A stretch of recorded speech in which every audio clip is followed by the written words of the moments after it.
Hello everyone, and welcome back to this series about Git diff, merge, and rebase. In the previous video, we learned about Git merge. We understood how it works, at least in simple cases, and in this video, we'll dive deeper and deepen our knowledge about Git merge when we consider more advanced cases. But first, a short recap. In the previous video, we explained that merging is the process of combining the recent changes from several branches into a single new commit. The new commit has two parents, those commits which had been the tips of the branches that were merged. We considered a simple fast-forward merge, which is possible when one branch diverged from the base branch, and then just added commits on top of the base branch.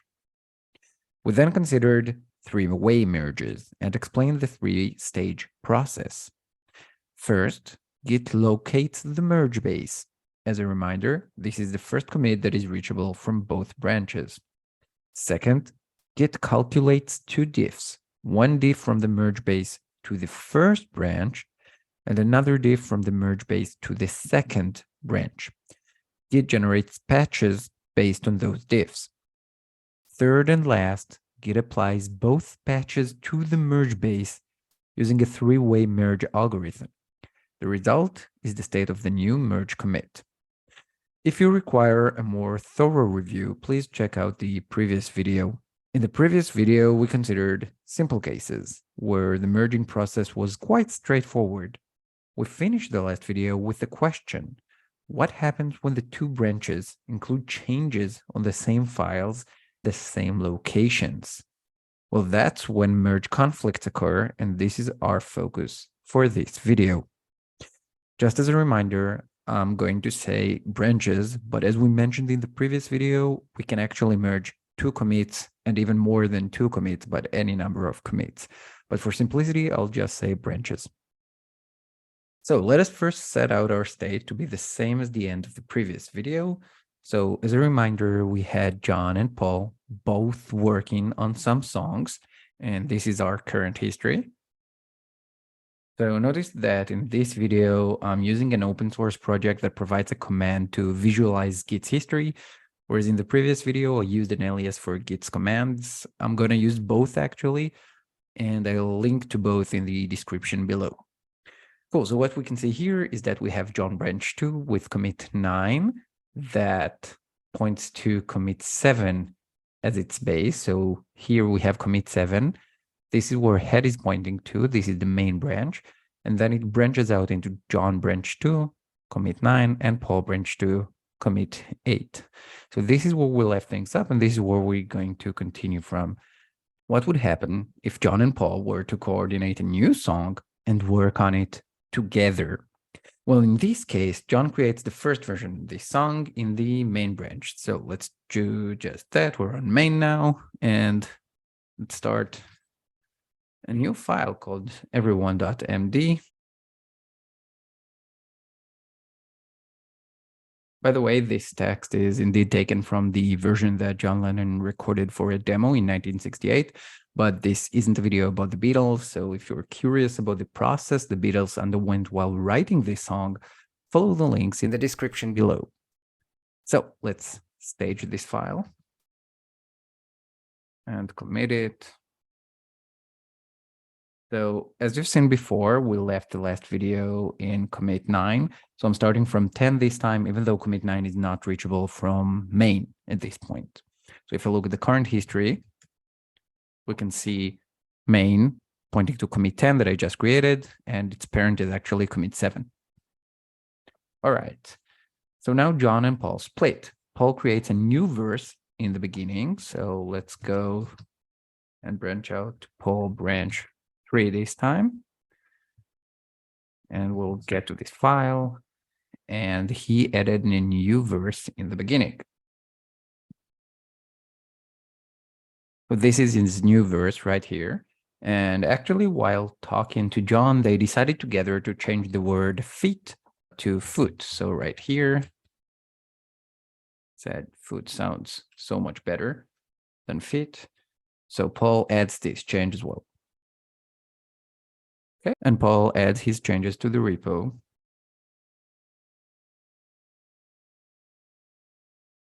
This would be commit 11.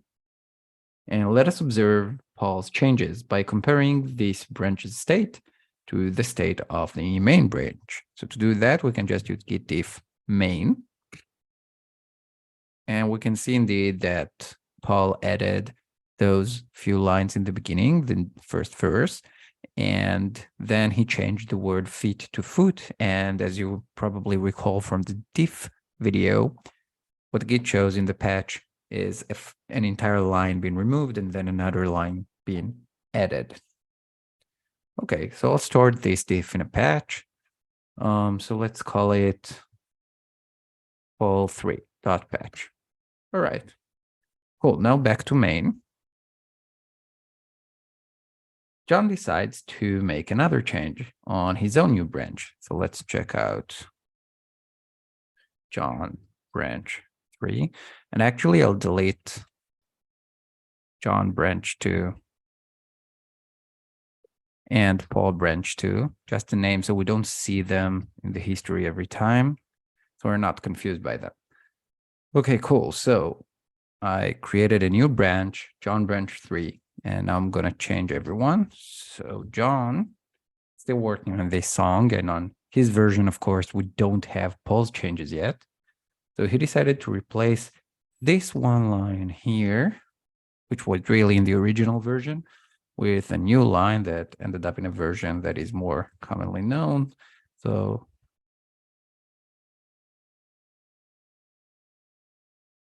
that was John's change. Oh, and also he decided to change the word feet to foot, as he talked about it over with Paul. So let's do this change as well.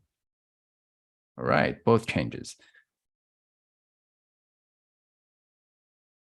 Let's observe the diff now.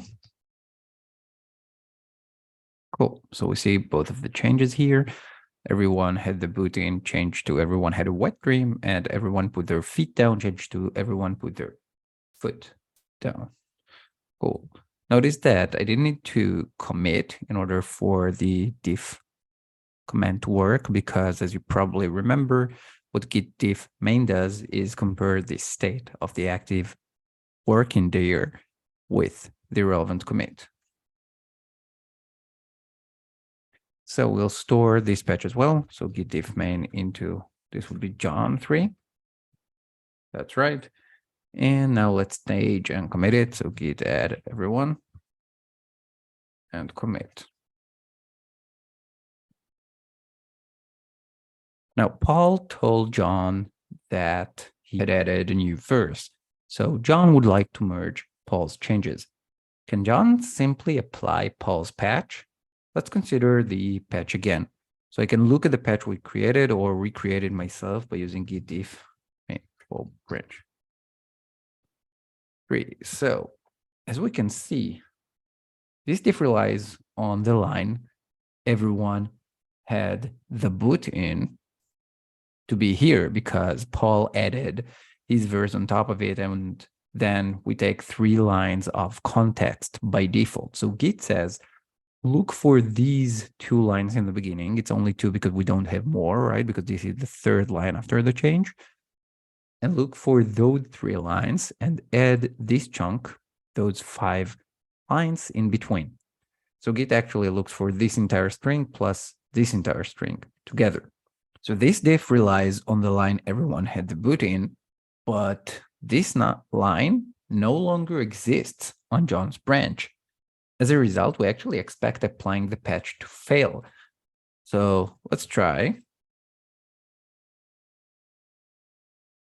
And okay, we get patch failed. Patch does not apply.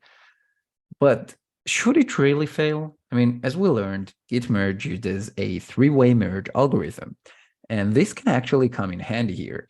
What would be the first step of this algorithm? Well, first, Git would find the merge base, that is the common ancestor of Paul's branch and John's branch. And by that, of course, I mean Paul branch 3 and John branch 3. I'm not going to say the number each time. So Git is looking for the common ancestor of Paul's branch and John's branch. So consider the history. Which one is the common ancestor of John branch 3 and Paul branch 3? Well, indeed, commit 10, this one here. We can also verify that by running the command git merge base, John bench 3, and Paul bench 3. By doing that, we get the SHA-1 value of the commit that Git regards as the merge base. And indeed, it matches commit 10. Good, so now we can take the patches we generated from the diffs on both branches and apply them to main. Would that work? Well, let us try to apply John's patch and then Paul's patch. Consider the diff.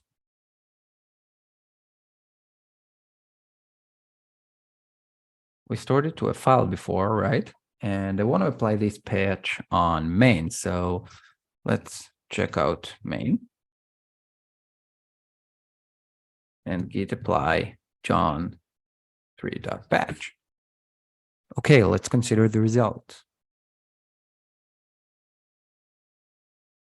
This line changed as expected. Now, can we apply Paul's patch? So to remind you, this is the patch. Let's look at the patch itself this time.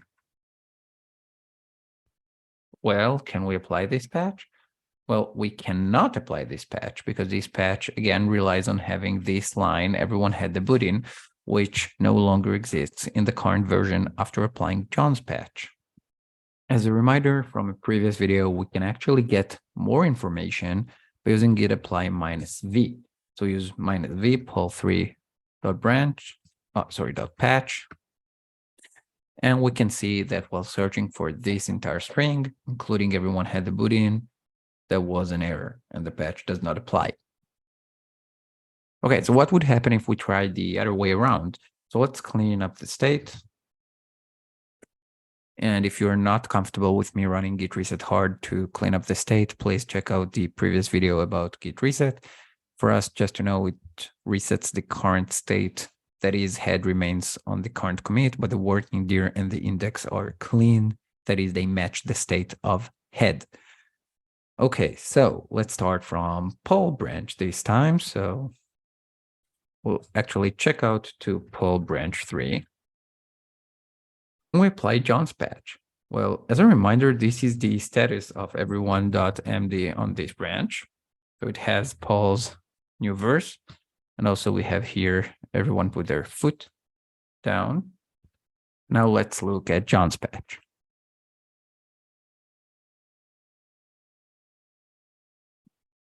Would that work? Think about it for a sec. Well, let's try.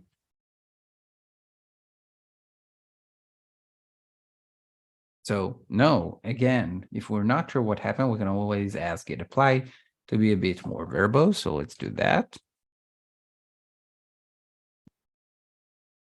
So git is looking for everyone put the feet down. Everyone put their feet down.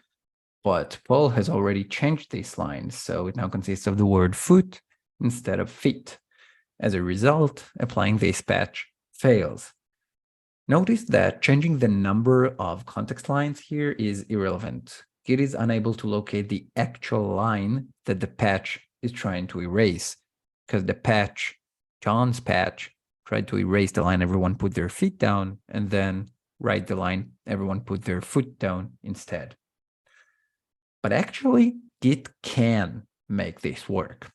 If we just add a flag to apply, telling it to really perform a three-way merge under the hood. So to do that, we can use git apply -3 for three-way merge, John3.patch. And this worked magically. It says here falling back to three-way merge after applying the patch failed, and then the patch applied cleanly. Interesting. Let us consider the result. Oh, wow, that's exactly what we wanted, right? So we have here Paul's verse, and we have the changes by John, this one. And this one, as it was changed by both. Nice. So how was Git able to accomplish that? Well, as I mentioned, Git really performed a three-way merge. And with this example, it will be a good time to dive into what this actually means. So let's get back to the state before applying this patch. So again, I'll use git reset hard. We have now 3 versions. We have the merge base, which is commit 10, as we verified before. We have Paul's branch, and we have John's branch. Again, if we look at the history, the merge base, commit 10, then we have John branch, commit 12, and Paul branch, commit 11, where head is also pointing to at the moment.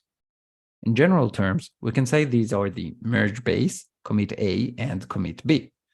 Notice that the merge base is by definition an ancestor of both commit A and commit B. Now, to perform the merge, Git looks at the diff between the 3 different versions of the file in question on these 3 revisions. In our case, it's the file everyone.md, and the revisions are commit 10, Paul's branch, that is commit 11, and John's branch, that is commit 12. Git makes the merging decision based on the status of each line in each of these versions. In case not all 3 versions match, that is a conflict. Git can resolve many of these conflicts automatically, as we will now see. Let us consider some of the lines one by one. So the first lines that we'll get after the header exist only on Paul's branch. This means that the state on John's branch is equal to the state of the merge base. So the 3-way merge goes with Paul's version. In general, if the state of the merge base is the same as A, the algorithm goes with B. The reason is that since the merge base is the ancestor of both A and B, we assume that this line hasn't changed in A, but it has changed in B, which is the most recent version for that line because someone actually changed it. And thus, this line, the line on B, the version that changed, should be taken into account. Next, we have lines where all 3 versions agree. They exist on the merge base, A and B, with equal data.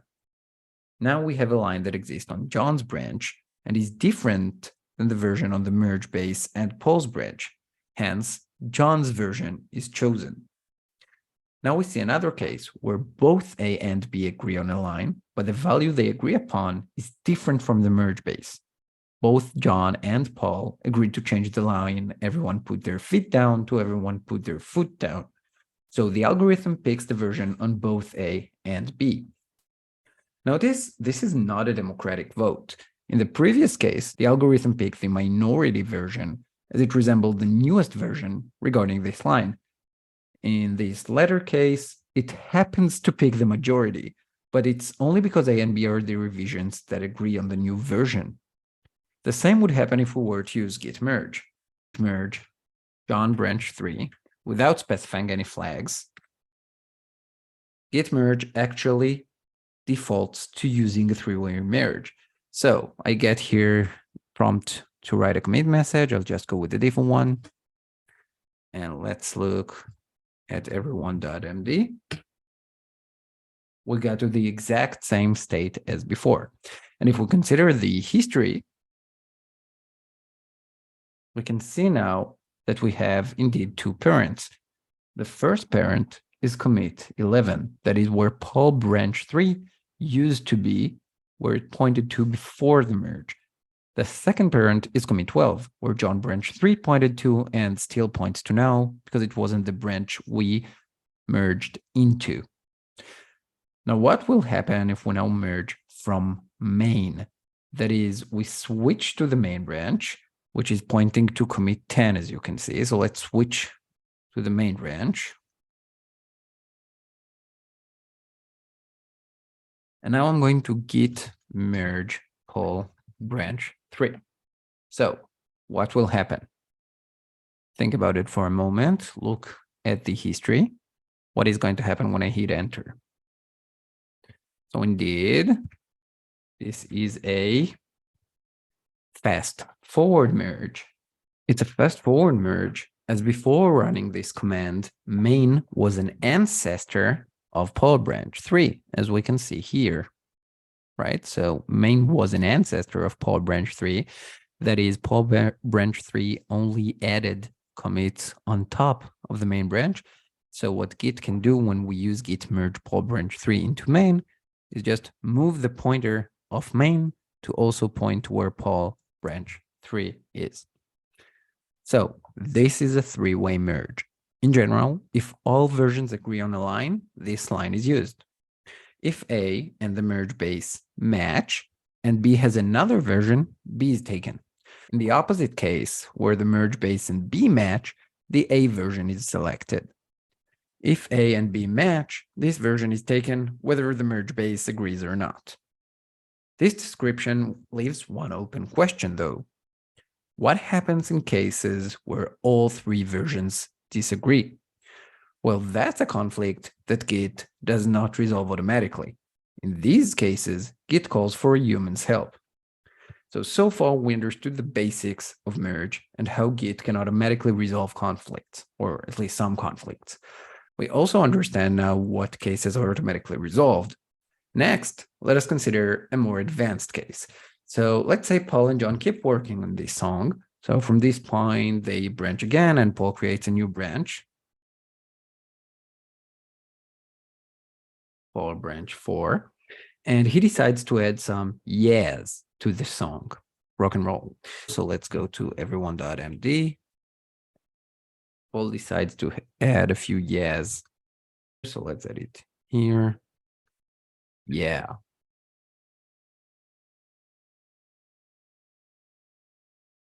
Sorry. Yeah. Oh, yeah. Nice. So Paul adds and commits these changes.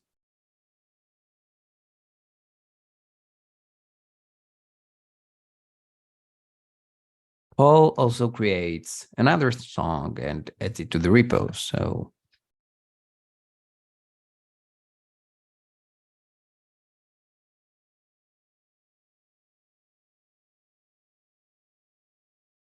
I won't write everything right now. And he commits it as well. So this would be commit 14. And now back to main. John also branches out. So this would be John branch 4. And John also works on the song Everyone Had a Hard Year, later to be called I've Got a Feeling. But again, this is not a video about the Beatles, so we won't get into it here. So John decides while working on it to change all occurrences of everyone to everybody.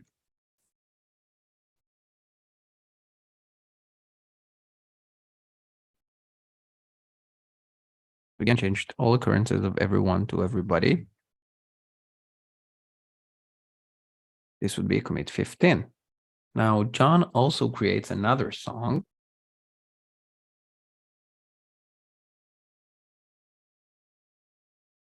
Okay, again, I won't write everything.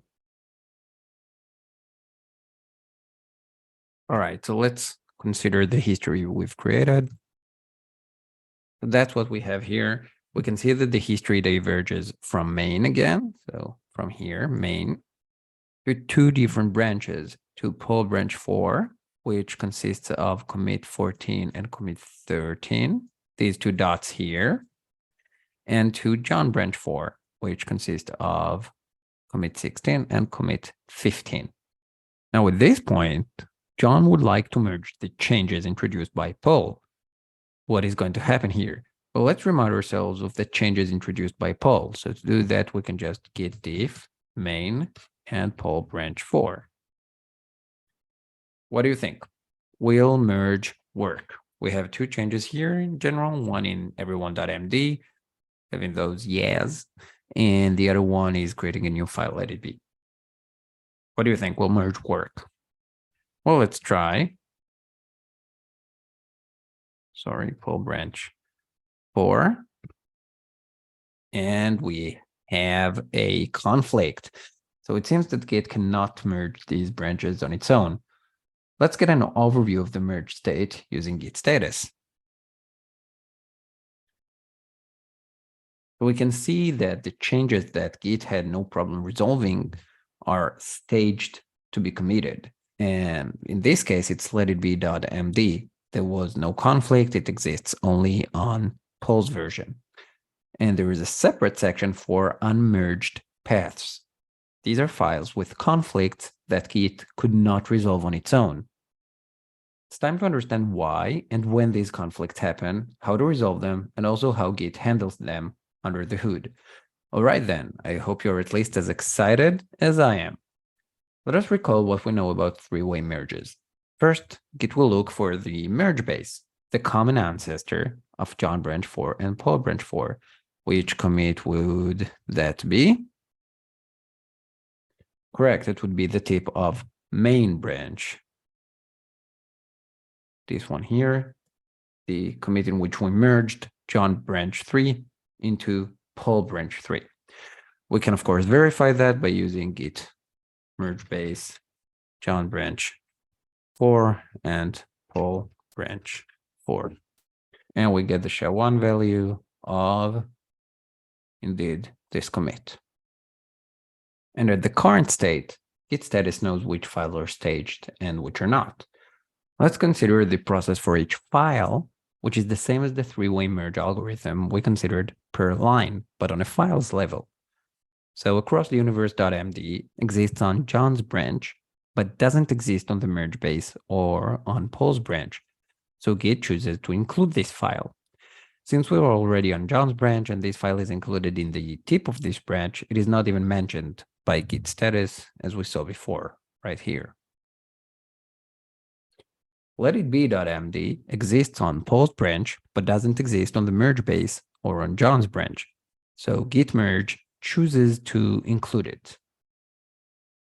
What about everyone.md? Well, here we have three different states of this file. Its state on the merge base, its state on John's branch, and its state on Paul's branch. While performing a merge, Git stores all of these versions on the index. So I guess you saw it coming. We will now observe exactly that by looking directly at the index.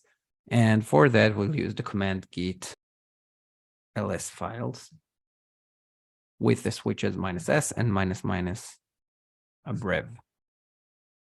So here we can see that everyone.md has three different entries. Git assigns each version a number that represents the stage of the file. And this is a distinct property of an index entry alongside the file's name and the mode bits. When there is no merge conflict regarding a file, its stage is 0. This is indeed the state for across the universe.md and letitbe.md. On a conflict state, we have stage 1, which is the merge base, stage 2, which is your version. That is the version of the file on the branch we're merging into. In our example, this would be John branch 4. We're merging into this branch. Stage 3, which is their version, also called the merge head, that is the version on the branch we are merging into the current branch. So in our example, that is Paul branch 4. So to observe the file's contents in a specific stage, we can use the cool command we learned in a previous video, git cat file, and provide the blob's SHA-1 value. So for example, here we can use git cat file -p, and I'm going to provide it with this blob SHA from stage 2. And indeed, we can see the content that we expected from John's branch, where the lines start with everybody rather than everyone. A nice trick that allows us to see the content quickly without providing the blob SHA-1 value is by using git show, like so. Use git show, colon, and then the number of the stage. So let's use 1 for this example, another colon, and then the name of the file. Nice, we can see the content here, and this is indeed the merge bases version. That is the version on main branch. Git records the 3 states of the 3 commits into the index in this way at the start of the merge. It then follows the three-way merge algorithm to quickly resolve the simple cases as we described before. In case all three stages match, then the selection is trivial. If one side made a change while the other did nothing, that is, stage 1 matches stage 2, then we choose stage 3 or vice versa. That's exactly what happened with Let It Be and acrosstheuniverse.md. In case of a deletion on the incoming branch, for example, and given there were no changes on the current branch, then we would see that stage 1 matches stage 2, but there is no stage 3. In this case, git merge removes the file for the merged version. What's really cool here is that for matching, Git doesn't need the actual files, but rather it can rely on the SHA-1 values of the corresponding blobs. This way, Git can easily detect the state a file is in, that is, if the SHAs match or not. Cool, so for everyone.md, we have the special case where stage 1, stage 2, and stage 3 are all different from one another, as we saw here. That is, they have different blob SHAs. We thus need to go deeper and understand the merge conflict. So one way to do that would be to simply use git diff. In a previous video, we examined git diff in detail, and we saw that it shows the differences between various combinations of the working tree, index, or commits. But git diff also has a special mode for helping with merge conflicts, as we can see here. So this output may be confusing at first, but once you get used to it, it's pretty clear. Let's start by understanding it, and then see how we can resolve conflicts with other more visual tools in case you prefer them. So here we see the conflicted section separated by the equal marks that you can see here, and marked with the corresponding branches. In this context, ours is the current branch.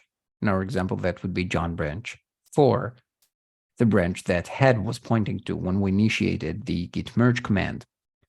Theirs is the merge head, the branch that we are merging in. So in our case, that would be Paul branch 4. So git diff, without any special flags, shows changes between what? Do you remember from the previous video where we covered it? So I hope you remember, it shows the difference between the working tree and the index. And in this case, these are actually the conflicts to be resolved. So the output doesn't include staged changes, which is very convenient for resolving the conflict. Okay, let us resolve this manually. So why do we have a conflict? For Git, Paul and John made different changes to the same line for a few lines. John changed it to one thing, and Paul changed it to another thing. Git cannot decide which one is correct. This is not the case for the last lines, like the line that used to be everyone had a hard year on the merge base. Paul hasn't changed this line or the line surrounding it, so its version on Paul branch 4, or theirs in our case, agrees with the merge base. Yet John's version, ours, is different. Thus, git merge can easily decide to take this version, John's version. But what about the conflicted lines? So in this case, I know what I want, and that is actually a combination of these lines. I want the lines to start with everybody, following John's change, but also to include Paul's yes. So let's simply create the desired version by editing the file. Let's go into everyone.md, and I'll erase those lines here. So this, and this. I'm going to replace everyone with everybody like I did before.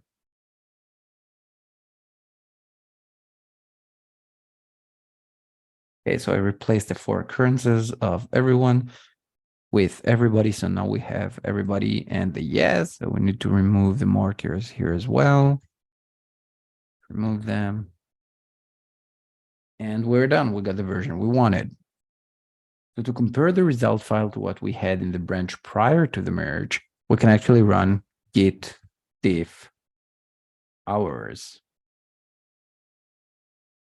We can see here that in comparison to what we heard prior to the merge, we have the additions of those yes. Similarly, if we wish to know how the result of the merge differs from the branch we merge into our branch, we can run git diff -- theirs. Cool, so looking at it, we changed the title from everyone to everybody, and we changed the first verse, and so on. Now we can stage the fixed version. After staging, if we look at git status, we'll see no conflicts. Let us now simply use git commit and see what we get. So I'm writing git commit without specifying a message. So git presents a commit message containing details about the merge. Pretty cool. We can modify it if we want to, or just merge as is. And we have created a merge commit that is a commit with more than one parent. To validate that, let's use GG again. Nice. We can see that we have a merge commit that has two parents, commit 16 and commit 14. This is where John branch 4 now points. The merge commit is where John branch 4 now points. The incoming branch, theirs, in our case, it was Paul branch 4, stays exactly where it was before the merge. Cool, so let's now learn a few more tools that can help us with resolving conflicts. Let's start with resolving the same conflict using a graphical tool. For this example, I'll use VS Code, which is free and widely common. There are many other tools, yet the process is similar, so I'll just show VS Code as an example. After that, we'll learn more advanced tools regarding Git merge. So let's first get back to the state before the merge.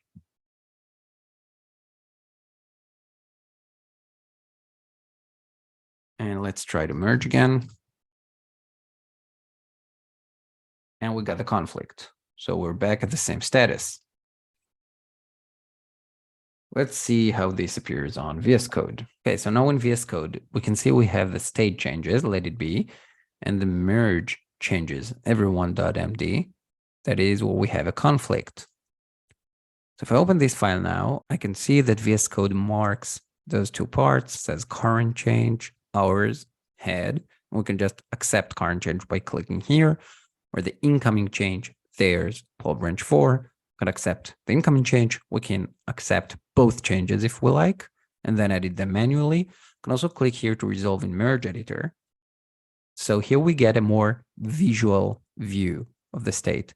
And VS Code actually goes a bit further to actually show us the status of each line. So it's smart enough to say here, you just added a yeah, and here everybody is different from everyone only by adding this body instead of the one. So VS Code really helps us by showing what exactly changed. And we can see here, this is Paul branch 4, this is John branch 4. Now we can accept this or accept that, or we can accept a combination. So if I click on accept a combination, we get something automatic. And in this case, look how nice. VS Code actually did that for us, the incoming plus current. So the same three-way merge algorithm was implemented here and used on the word level rather than the line level. So VS Code was able to actually resolve this for us in a way we're happy with. We could actually change it if, let's say, I wanted to add this as well. But in general, VS Code did a really good job here. We're happy with that. We could just complete the merge. So we can see now that it is staged. If we look at the modified version, it shows the difference from the current version. And as a reminder, I'm on John branch 4. So it shows me the difference between John branch 4, the result after the merge conflict has been resolved. Well, this is the first time in this entire series of Git videos that I use a tool with a graphical user interface, an IDE in this case, to explain something. For the sake of merges, indeed, graphical interfaces can be very convenient to understand what's going on. However, like in many other cases, when we need the big guns or really understand what's going on, the command line becomes handy. So let's go back to the command line and learn a tool that can come in handy in more complicated cases. So say we get to the state before the merge. So we're back at commit 16 and we use git merge Paul branch 4 again. right? We got the conflict, and say we're not exactly sure what happened. Why do we have a conflict? Well, one useful command in this case would be git log -p --merge. Now, as we know, git log shows the history of commits that are reachable from head. Adding the -p switch tells git log to show the commits along the diffs they introduced. The --merge switch makes the command show all commits containing changes relevant to any unmerged files on either branch together with their diffs. So this can help us identify the changes in history that led to the conflicts. So in our example, what do we see? We see commit 15, as in this commit, John modified everyone.md, a file that still has conflicts. Similarly, we will see here commit 13. Let's go down a bit. Yep, so this is commit 13. Why do we see commit 13? Because this is where Paul changed everyone.md. Now notice that git log merge did not mention previous commit that had changed everyone.md before commit 13, as these commits had not affected the current conflict. This way, git log tells us all we need to know in order to understand the process that got us into the current conflicting state. Using the command line, we can also ask Git to take only one side of the changes, either ours or theirs, even for a specific file. We can also instruct Git to take some parts of the diffs of one file and another from another file. I'll provide links that describe how to do that in the description below. For the most part, you can accomplish that pretty easily, either manually or from the UI of your favorite IDE. For now, it's time for a recap. In this video, we kept diving into the process of merging within Git. Specifically, we understood the process of a three-way merge, whether at a file level or a hunk level. We considered when Git is able to rely on a three-way merge to automatically resolve conflicts, and when it just can't. We also considered the outputs of git diff when we are in a conflicting state, and how to resolve conflicts either manually or with VS Code. There is much more to be said about git merge, specifically different merging strategies or recursive merges. Yet after watching this video as well as the previous one, you should have a very good understanding of what's happening under the hood while we perform git merge, at least in the vast majority of cases. In the next video, we'll learn about Git Rebase, a super powerful tool to rewrite history in Git. In the meantime, please go ahead and leave some comments, feedback requests, or questions in the comments below. I take them into consideration when I create my content. Thank you so much for being with me for this series, and I'll see you all in the next video.